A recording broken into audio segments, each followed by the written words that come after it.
You're watching Forsaken Joe. Don't forget to like and subscribe. Enjoy the story. Let's begin. I walked into Earl's office Monday morning, the silence hanging heavy, the sharp scent of his leather chair, the glossy hardwood desk, the framed photos of corporate golf trips on the walls. It all felt colder now, less inviting. I could already feel the tension in my chest, thickening with each step. "Close the door," Earl said, without looking up from the paperwork in front of him. I did, and the sound of the click felt final, like locking myself in a cage. He finally looked up, his smug smile barely concealed behind his glasses. "Have a seat, John." I took a chair across from him, trying not to let my discomfort show. I could already guess what this was about. The foreman position. Earl had been dangling it in front of me for years, always promising it was mine if I kept working hard. Instead, here we were. "I've made my decision," Earl started, tapping his pen against the desk. "The foreman position is going to my nephew, Mike." I blinked. "Your nephew?" "Mike?" "Yeah," he said, nodding with satisfaction. "He's been with the company for a year, and honestly, he fits our image better. People are going to love him." I wanted to scream. Our image? I had put in 5 years of blood, sweat, and weekends for this company, yet here I was, listening to this. Earl leaned back in his chair, eyes narrowing as if to savor the moment. "I'm sure you'll be a big help in training him, though. It'll be a good opportunity for you to show your value. A good opportunity to train someone who had barely been around long enough to figure out which end of the shovel goes in the dirt." Mike was a college grad with more ambition than experience, and now he was going to take the job I'd worked for. My job. I forced a smile, not trusting myself to speak. Instead, I nodded. That was enough for Earl. He wasn't looking for my thoughts anyway. "Good," Earl said, practically rubbing his hands together. "I'm glad we're on the same page. Make sure Mike gets a solid start. We need to keep things running smoothly." I wanted to lash out, tell him exactly what I thought of his idea of an image, but I knew it wouldn't change a damn thing. He had already made up his mind. It wasn't about experience or loyalty. It was about whatever image his nephew could project in front of a group of farmers. I stood up, my legs stiff. "I'll make sure he gets up to speed," I said, keeping my voice neutral, though my insides were boiling. Earl just nodded, already turning his attention back to his papers. "Great, you're dismissed." I left the office, my hand trembling as I grabbed the door handle. The weight of it all, the hours, the loyalty. All of it seemed worthless now. I could hear Earl's laughter echoing behind me, that smug, patronizing chuckle. When I got home that evening, I barely said a word to Lisa. I just sank into the couch, staring blankly at the TV without really seeing it. Lisa looked up from her book, concern spreading across her face. "What happened?" I exhaled, feeling like the breath had been knocked out of me. "The foreman position. It went to Earl's nephew, Mike, after everything." Lisa set her book down, her eyes sharp and searching. "He picked Mike?" I nodded, not trusting myself to say more. Lisa's face hardened. She knew how much I had been pushing for that position. "How?" she asked, her voice a low growl. "You've been running things for years. You've been more than qualified for this job." I let out a bitter laugh. "I guess I'm not the right image for the position." "Image?" she repeated, incredulous. "You're telling me this was about who looks right for the job?" "Yeah, and who can play the game the right way," I muttered. "Earl's nephew is younger, has a degree, and fits the mold for what the company wants to project." Lisa leaned forward, her eyes flashing with a mix of disbelief and anger. "So your years of hard work don't matter? He gets the job because he can smile pretty for the right crowd?" I could hear the frustration in her voice, but I didn't have the energy to match it. I nodded slowly. "Looks like it." Lisa was quiet for a moment, her expression turning thoughtful. Then she crossed her arms, her gaze unwavering. "This isn't the end of it, John." I met her eyes, feeling the edge of a spark of hope. "What do you mean?" She stood up, pacing in the small space of the living room. "I know what this feels like. I've seen it before. People get overlooked for all the wrong reasons. But we're not going to let this slide, not without making them regret it." I frowned, confused. "How?" She stopped pacing and turned to me, her face a picture of calm resolve. "We're going to make sure Earl sees what happens when you misuse your power." I leaned forward, interest piqued. "What are you thinking?" Lisa smiled, a knowing glint in her eyes. We've got options, John. We've got people, connections. I'm going to help you turn this around. I sat back, the fire inside me reigniting. For the first time since I'd walked out of Earl's office, I felt like something was about to shift. I didn't know what Lisa had in mind, but I knew I wasn't the only one tired of being overlooked. I was ready to fight back, even if I didn't fully understand how yet. Let's do it, I said, feeling the weight lift a little as Lisa's plan took shape. The week dragged on, each day heavier than the last. My frustration simmered beneath the surface, but Lisa's calm focus kept me from spiraling. I could feel something building, a sense of inevitability, like I was on the edge of a precipice. But this time, I wasn't going to fall. I was going to make sure Earl did. One evening, as I sat at the kitchen table sorting through the stack of papers from work, Lisa sat across from me, her phone in hand. She tapped it, looking at me with a smile that didn't quite reach her eyes. "I've been thinking," she said, her tone even. "We have a way to turn this around." I leaned back in my chair, eyes narrowing. "What are you suggesting?" She set the phone down, her fingers still lightly tapping on the surface. "We've got connections, John. People who owe me favors. People who can help expose what Earl's been doing to those farmers." I could feel the fire stir again. "Expose him how?" "We don't have much, Lisa. I've been a model employee for years. I've worked hard, given everything, and still got screwed. What good are our connections?" Lisa's eyes softened, but there was a strength in them I hadn't seen in a while. "We've got more than you think. My brother's a reporter at the Greenfield Gazette. He's been looking into local agricultural issues for years. And there's my former student Claire, who works at the State Agriculture Board. You remember her?" I nodded. Claire had always been bright, but I never knew she had ties to the Agriculture Board. Lisa wasn't kidding when she said she knew everyone. "I also know a blogger," Lisa continued, her voice steady. "She's got a solid following, and she's made a name for herself advocating for farmers. If we time it right, we can get this story out to the right people. Earl won't know what hit him." I exhaled slowly, processing everything. For a moment, I felt something I hadn't in days: hope. "Okay," I said, sitting up straighter. "But how do we start?"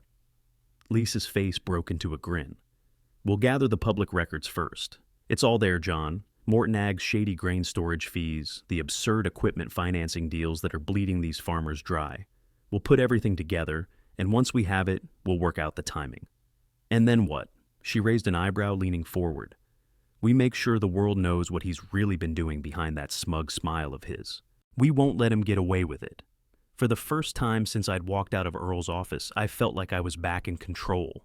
It wasn't going to be easy, and it wasn't going to be clean, but it was the only way I saw forward. We spent the next few days working in quiet tandem, Lisa reaching out to her network, while I started gathering whatever documentation I could find on Morton Ag's operations. It felt strange, like we were preparing for battle, except this time, it wasn't going to be me who was the casualty. Lisa was relentless. She made calls, met with Claire, dug through databases of public records, piecing together Earl's criminal behavior like a puzzle. The more we found, the clearer it became that Earl had been taking advantage of these farmers for years. Shady fees, overpriced equipment, and loans that would keep them shackled for decades. I couldn't stomach it. The people I'd seen in the community, working hard to scrape by, had been crushed under his thumb. It was all so systematic, so cold, but it was also my opportunity. One afternoon, I watched Lisa on the phone, her face a mask of concentration. She spoke in soft tones, making sure no one overheard. When she hung up, she turned to me. "It's all set up," she said, her smile determined. "The article is going to run next Thursday morning. The blog will amplify it, and Claire is going to alert the Agriculture Board as soon as it's live." I felt a knot of tension in my stomach. What if Earl finds out? What if he retaliates? Lisa's smile faltered for just a moment. "He will. But you know what? That's his problem, not ours." I nodded, but I couldn't shake the nervous excitement bubbling inside. This was it. Earl was about to be exposed. We had everything we needed. Later that evening, as we sat down for dinner, I could feel the weight of the decision in my chest. Lisa was watching me closely, waiting for me to speak. "How are you holding up?" she asked, her voice gentle. "I'm scared," I admitted, looking down at my plate. "Scared it won't be enough. Scared Earl will get away with it again." Lisa reached across the table, her hand finding mine. "It's enough. You've been patient, John. You've worked hard, And now it's time for Earl to face the consequences of his actions. I squeezed her hand, a sense of clarity washing over me. You're right, it's time. As we finished our meal, I couldn't shake the image of Earl's smug face when he'd told me Mike would get the job. He had no idea what was coming, and I was going to make sure he knew exactly who was responsible for it. The morning the article hit, I barely managed to choke down a cup of coffee before the phone rang. Lisa was already on the couch, scanning the local news. I didn't need to see her face to know what was happening. I picked up the receiver. Hello? John, it's Earl. Get in here now. His voice was clipped, sharp with anger. I could hear the edge of panic there, too, and for once, it was satisfying. I'm on my way, I muttered, my stomach already turning. I hadn't even seen the article yet, but I could feel it coming. The heat was on. When I walked into Morton Ag's office, Earl was already storming around, barking at his staff, as if they were all somehow responsible for the scandal. He didn't even acknowledge me when I stepped in. I just stood there, waiting for him to finally notice. Earl slammed a paper down on the desk and shot me a look. You're the rat, aren't you? You're the one who leaked that story. I swallowed, trying to keep my voice steady. I don't know what you're talking about. He glared at me, his eyes narrowing. Don't lie to me. That article's full of details only someone inside the company would know. You think I don't recognize your fingerprints all over this? I forced a smile. You're delusional, Earl. I didn't do anything. Maybe you should ask the people you've been screwing over for years. Earl took a deep breath, clearly trying to keep his composure. This isn't over. You've just cost this company millions. And you think I won't remember who helped bring this down? I didn't respond. I just kept my face neutral, my heart racing. I could feel it in my bones. This was far from over. But today, for the first time, it wasn't my job on the line. I turned and walked out before he could say anything more. But as I left, I could hear his voice getting louder, shouting orders to his secretary about damage control. There was something deeply satisfying about seeing him so unmoored. When I got back to my desk, I noticed the whispers in the office. Eyes darted toward me, employees keeping their distance. Earl storming around had set the tone for the day, but I was too focused on the bigger picture. The story was out, and the farmers, those hard-working men and women Earl had been taking advantage of for years, finally had a voice. I'd been the one to help them get it, and Earl had no idea who or what he was really dealing with. I glanced at my phone, where I'd gotten a text from Lisa. They're running the article right now. The blog's ready to push it out at the same time. I had to admit, I was nervous, excited too. The story was out there, and the pressure was on. But I couldn't help feeling that I was standing on the edge of something huge. Earl wasn't just a boss to me. He represented everything I had worked against my entire career. Greed, arrogance, and a complete disregard for the people who made him rich. But this was just the beginning. I sat back in my chair and let the thoughts settle in, knowing that today would only mark the start of Earl's downfall. The scandal would break open the door to everything he'd kept hidden, and he wouldn't be able to slam it shut again. By mid-morning, the buzz had started. The article was making waves. I saw several of my coworkers pull up their phones, scanning the news, their expressions a mix of disbelief and curiosity. Then the State Agriculture Board announced it was launching an official investigation into Morton Ag. The timing was perfect. I couldn't help but smile. Outside the building, I could see a news van pulling up, parked with a prominent camera crew. It felt like the whole world was about to watch Earl squirm. Earl wasn't one to let things go quietly, though. The door to my office flew open a few minutes later. There he was, face red, fists clenched. You think you've won, don't you? Earl's voice was almost a growl. You've made a mess of this company, but let me make one thing perfectly clear. You're going to regret this. I held up a hand, cutting him off. Save it, Earl. You've made your own bed. Now you get to lie in it. I could see the veins popping in his neck as his eyes drilled into me. You think you're untouchable, huh? You think because you've got some favor with a few people, you can destroy everything I've built? The truth hit me hard. He's scared. No, Earl. You did that yourself. All I did was let the truth come to light. And trust me, it's not over. His jaw tightened, and for a moment, I thought he might actually lash out. Instead, he just turned and walked out of my office, his fists still clenched by his side.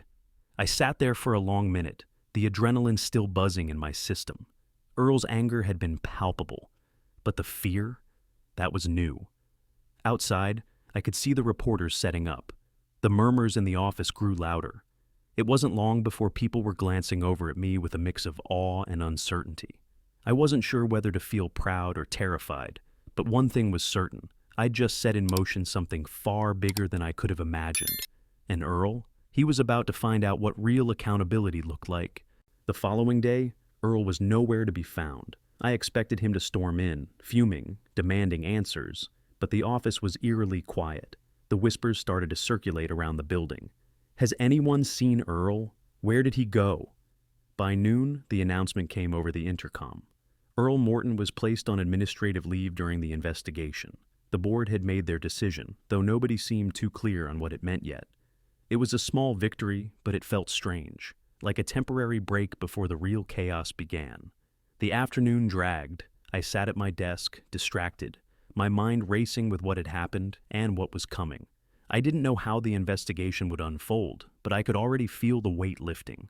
For the first time in years, the sense of oppression that had shadowed me was gone. I was finally free to do things my way. Then, my phone buzzed. I glanced at it, a message from Carl, the owner's son, and someone who actually gave a damn about the company's reputation. My heart skipped. This could go one of two ways. John, I need you to come to my office. It's important.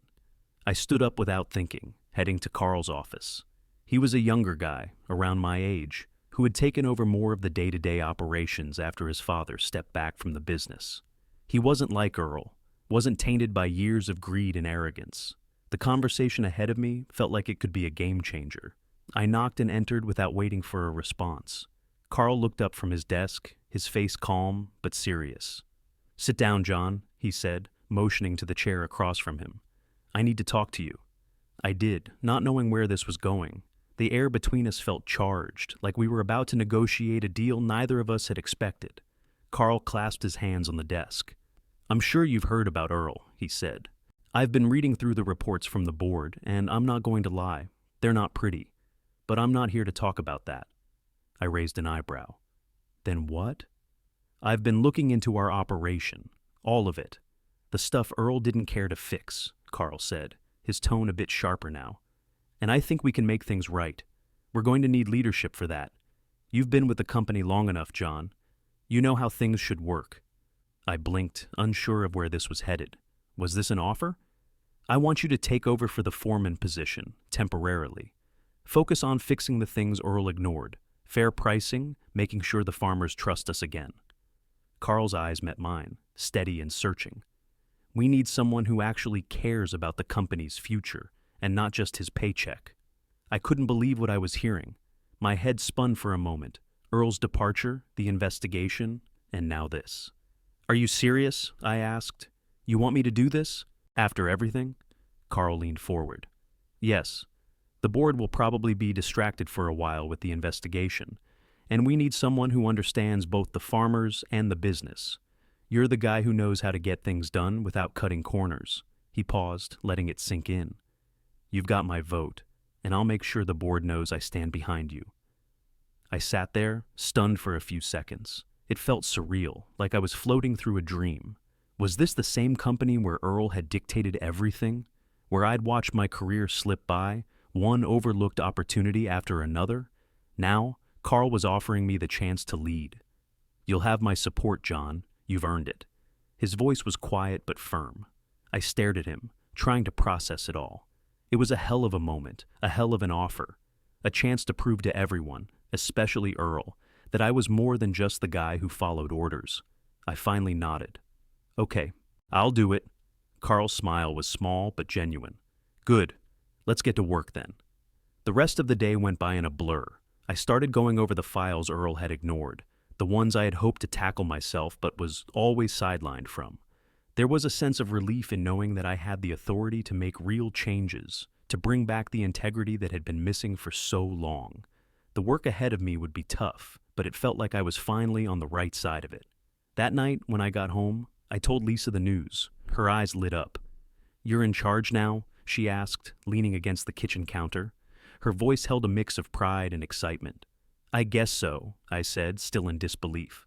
"But it's not just about the title. It's about fixing what's broken, making sure we don't repeat the mistakes Earl made." She nodded, her smile widening. You've been waiting for this moment for years, John. You deserve it. I exhaled, the weight of it all sinking in. It's not just about me anymore. This is bigger. It's about restoring trust with the farmers, making sure they get what they were promised.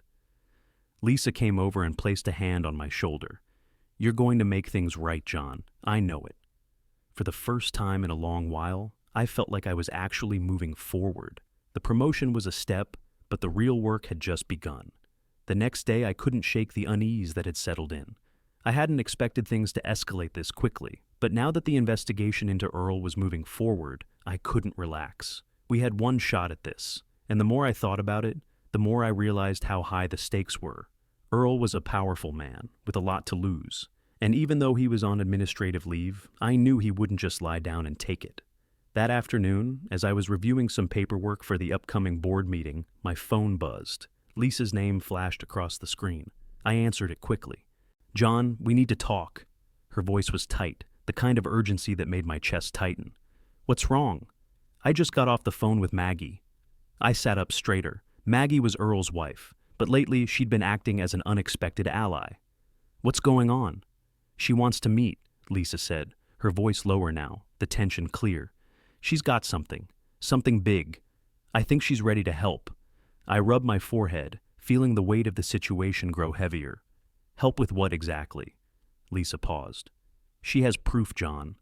Proof that Earl's been funneling kickbacks from equipment manufacturers through shell companies. I felt the blood drain from my face. Are you serious? How does she have this? She's been sitting on it for a while, I guess. She's got bank transfers, signed letters, even names of local officials involved in the scheme. It's all in a USB drive. A flood of emotions hit me. Anger, relief, disbelief. But mostly a deep gnawing fear. If Earl finds out she has this, she's in danger, Lisa. I know, Lisa said, her voice quiet. She's scared. She said he hit her when he found out she might have been the one who leaked the article. Jesus! The words barely left my mouth.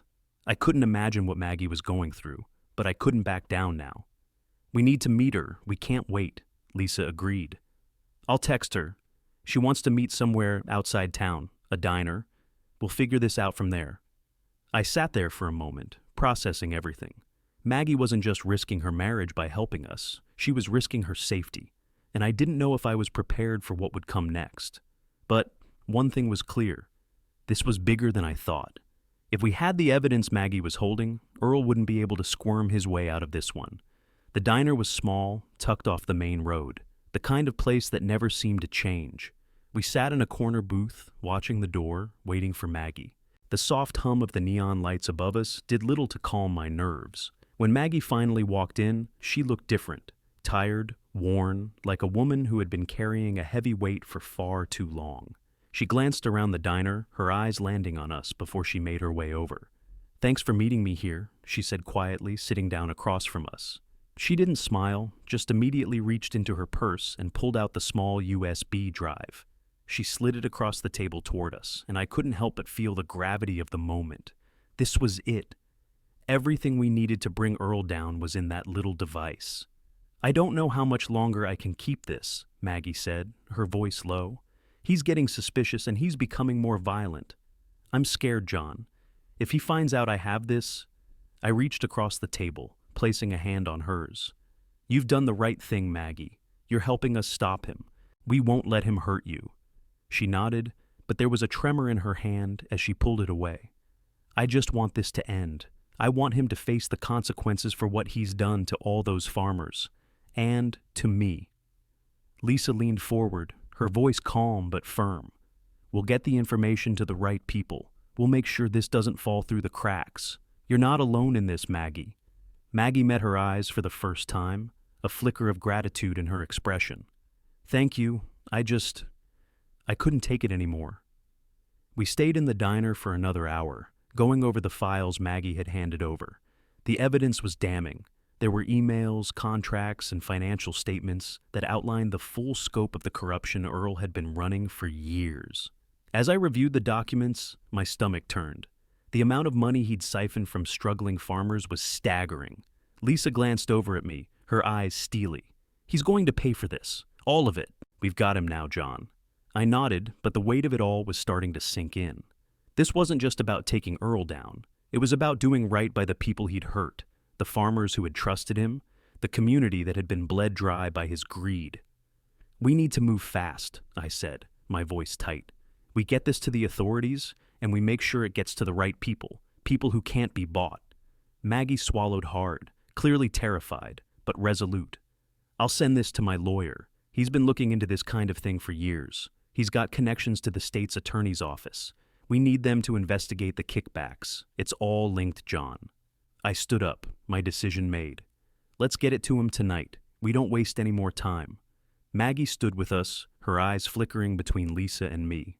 I'm counting on you. I gave her a reassuring nod. We've got this, Maggie.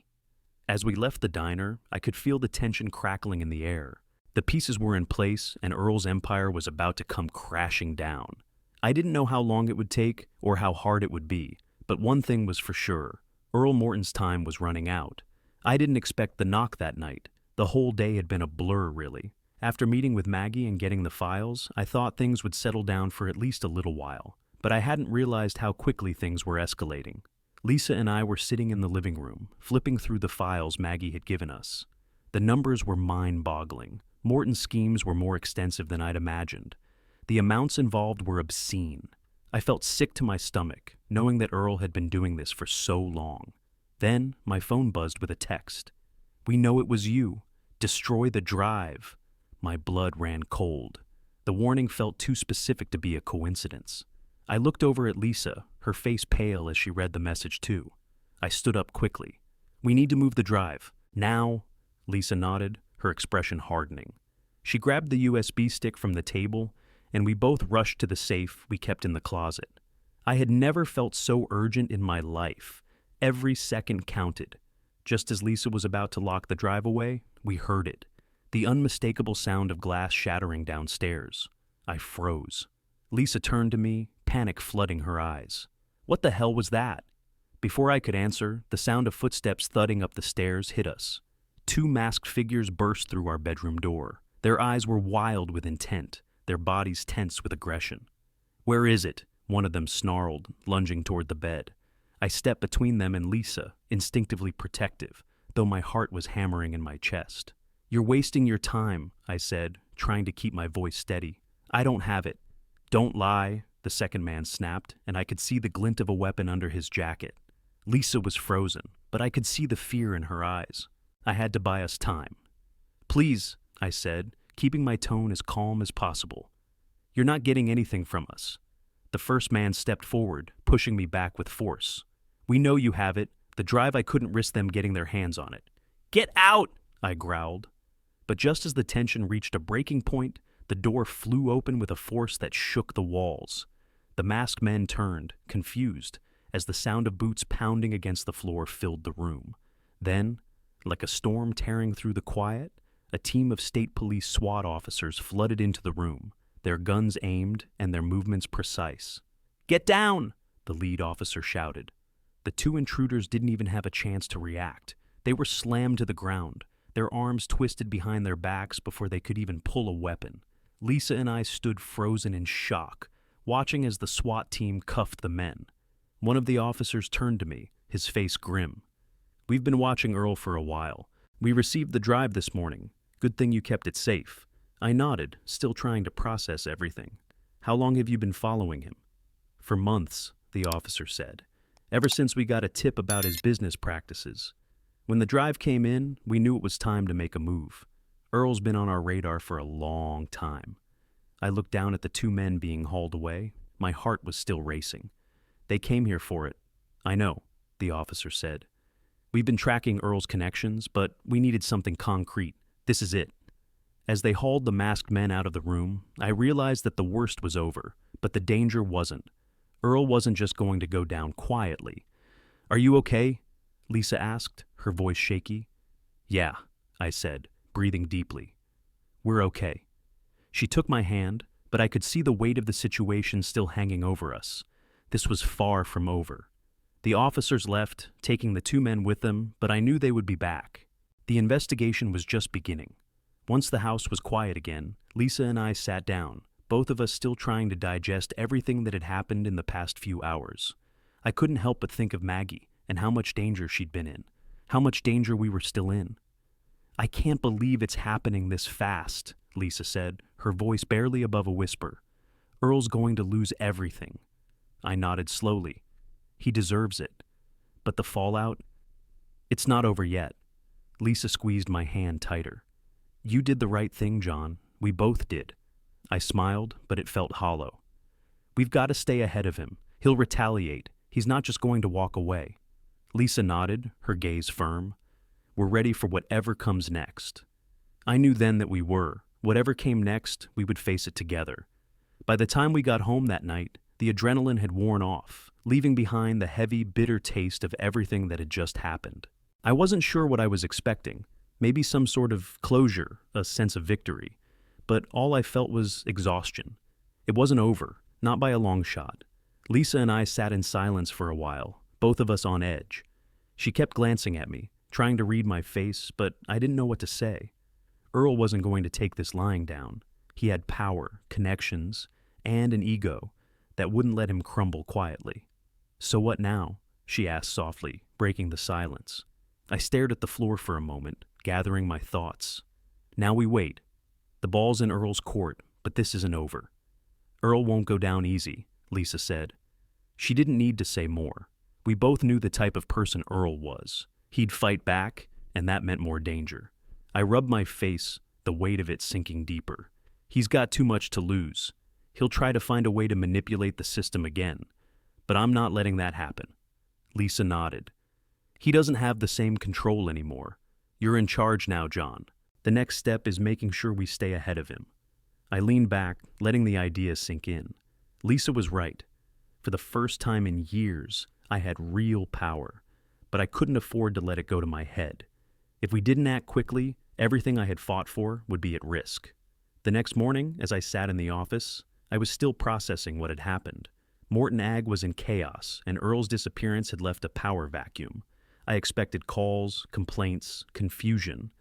But what I didn't expect was Carl showing up at my desk. "John," he said, looking more serious than usual, "we need to talk." I gestured for him to sit, bracing myself. "What's going on?"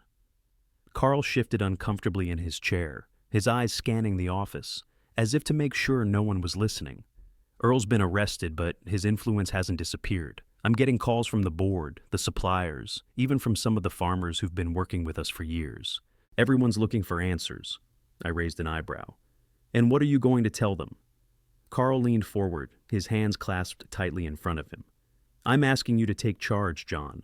I need someone who can restore order, someone who can make sure Morton Ag doesn't fall apart completely." I swallowed, feeling the weight of the offer. "You're asking me to take the reins while the investigation's still ongoing?" Carl nodded. "It's not just about the investigation. It's about trust. The farmers need someone they can rely on. I don't have the kind of experience you do." I leaned back, considering it. Carl wasn't offering this out of charity. He was offering me a chance to prove myself, not just to Earl or the company, but to the community we served. "I'll do it," I said, my voice steady. "But I'm going to need full autonomy. We do things the right way now. No more cutting corners." Carl smiled, a little relieved. "I knew you'd say that. We're behind you all the way." The rest of the day passed in a blur of phone calls and emails. As I made decisions that would impact the company's future, I felt something shifting within me. I wasn't just fixing problems now. I was building something new. A new reputation for Morton Ag, one based on fairness and integrity. But as the day wore on, I couldn't shake the feeling that Earl's shadow was still looming over us. He wasn't going to just disappear. That night, I sat down with Lisa again, going over the strategy I'd started to put in motion. I'm doing everything I can, but it feels like I'm standing on a tightrope. The company's reputation is still on the line. Lisa looked at me, her eyes full of understanding. "You're doing the right thing, John, but you can't do it alone. We'll make sure Earl doesn't get the chance to rebuild what he's destroyed." I nodded, but deep down, I knew the next steps would be the hardest. Earl was a man who knew how to fight dirty, and I had no illusions about what that meant for the people who had finally started to see through him. I wasn't sure how far he would go, but I was ready for whatever came next. The aftermath of the break-in was a blur of police statements, paperwork, and waiting. By the time Lisa and I managed to sit down again, the adrenaline had worn off and we were both exhausted. But neither of us could shake the feeling that Earl wasn't done yet. He was still out there, still plotting his next move. We spent the next few days holed up in the house, keeping a low profile. The last thing we wanted was for Earl's goons to circle back, but the real storm was just beginning. Maggie's bravery had brought us this far, but it wasn't going to be enough to stop Earl for good. That afternoon, my phone rang. I didn't recognize the number, but I answered anyway. "John?" The voice on the other end was rough but familiar. It was Carl, the company's owner's son. "It's happening faster than I thought. The board wants to move forward, even with Earl still involved. They're asking for you to take charge, permanently." I frowned, confusion creeping in. "What do you mean, take charge?" "They want you to run the company, John. You've proven yourself in the wake of all this, and they think you're the only one who can hold things together. I don't trust the rest of them, but I trust you." The weight of Carl's words hit me like a freight train. A part of me was terrified. The pressure was massive, and stepping into Earl's shoes meant taking on everything, fixing the mess he'd left behind, restoring trust with the farmers, and navigating a company now under the microscope. But another part of me felt something else. It was a chance to make everything right. "I'm not sure I'm ready," I said, unsure if I was even capable of handling what Carl was asking. "Listen," Carl said, his voice low. "You don't have to do it alone. You've got a team behind you, including me. You're not just taking over for Earl, you're leading us to something better." I let out a long breath, trying to settle my nerves. "All right, I'll do it." Carl's voice brightened. "Good. I'll arrange a meeting with the board tomorrow. Be ready to take the reins." I hung up, my thoughts racing.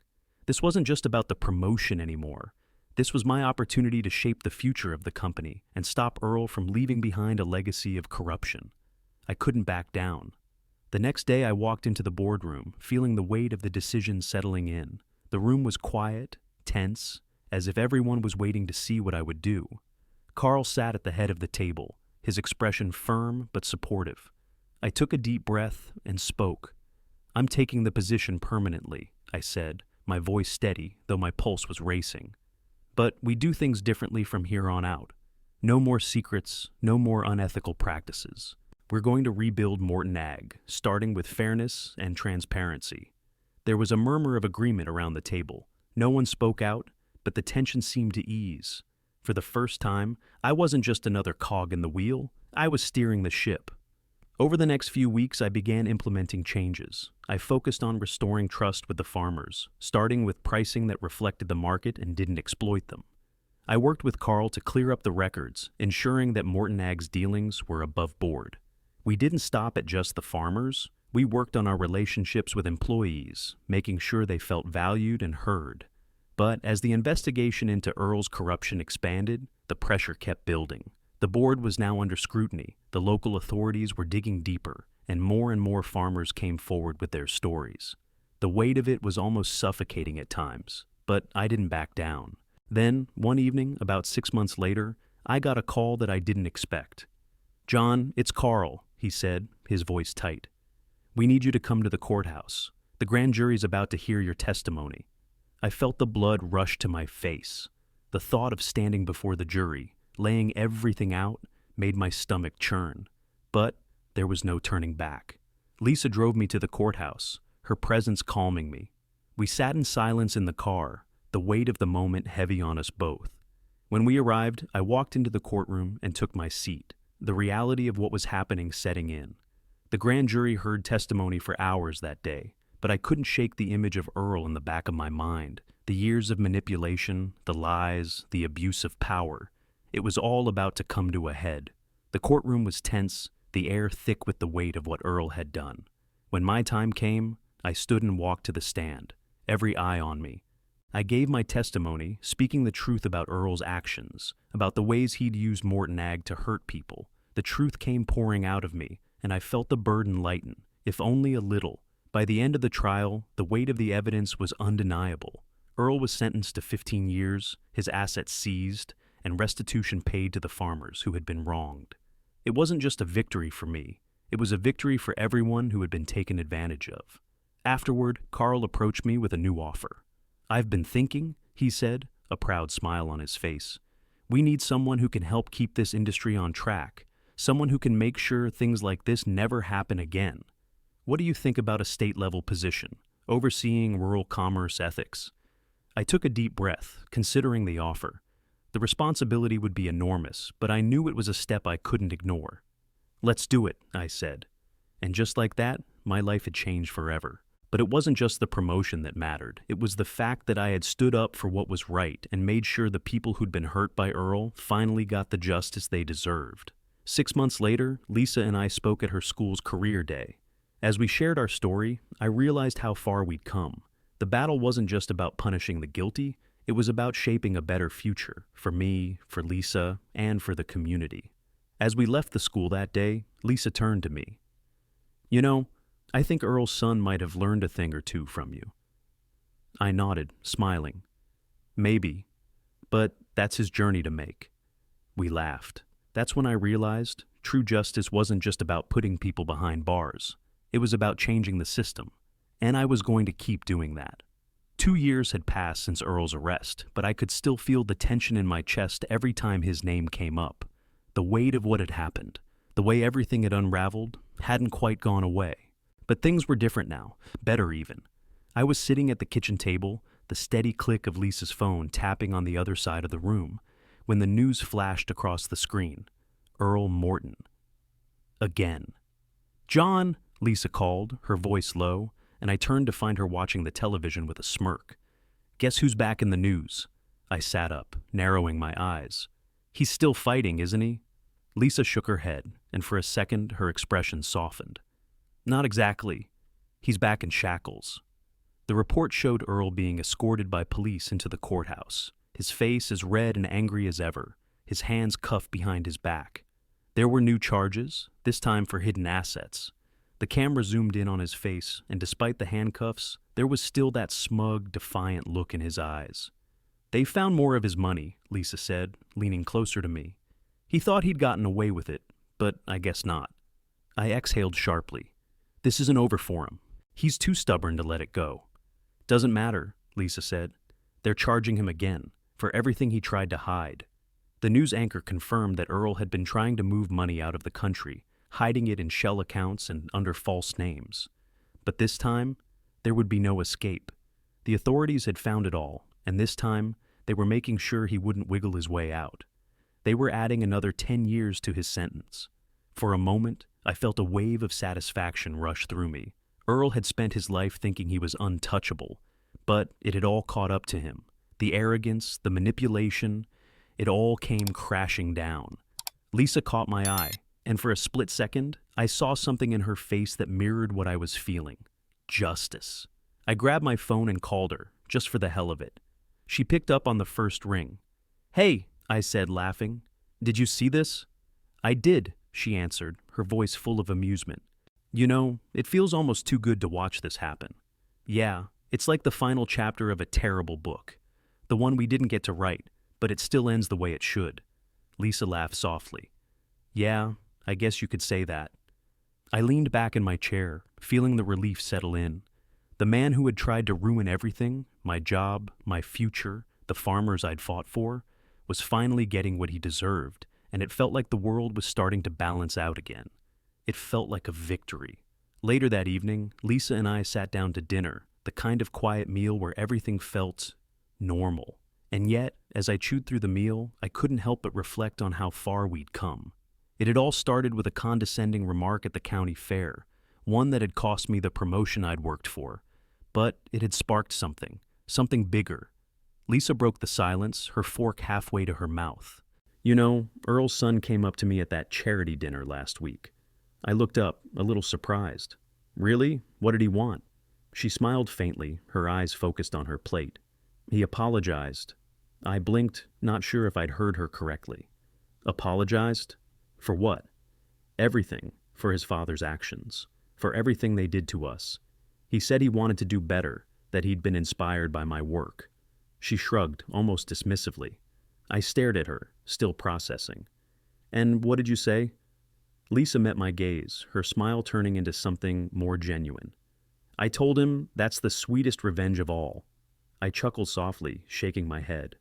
I knew you'd have the perfect response. We fell quiet for a moment, letting the silence settle over us. And then, as I glanced over at her, I realized just how much things had changed. Earl might have thought he'd won when he first humiliated me, but now the tables had turned completely. As we finished our meal, I couldn't help but reflect on everything we'd been through. The power Earl had over us had been stripped away piece by piece, until all that was left was the wreckage of his own doing. But in the end, it wasn't just about him. It was about what we'd built, what we'd created together. I raised my glass to Lisa, and she met my eyes. "To living well," I said with a grin. "The best revenge there is."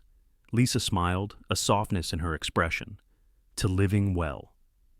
As I sat there, the sense of victory felt like a quiet hum, a peaceful satisfaction in knowing that we'd done things the right way.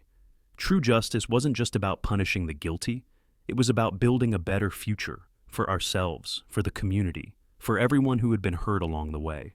And that was the justice I could live with.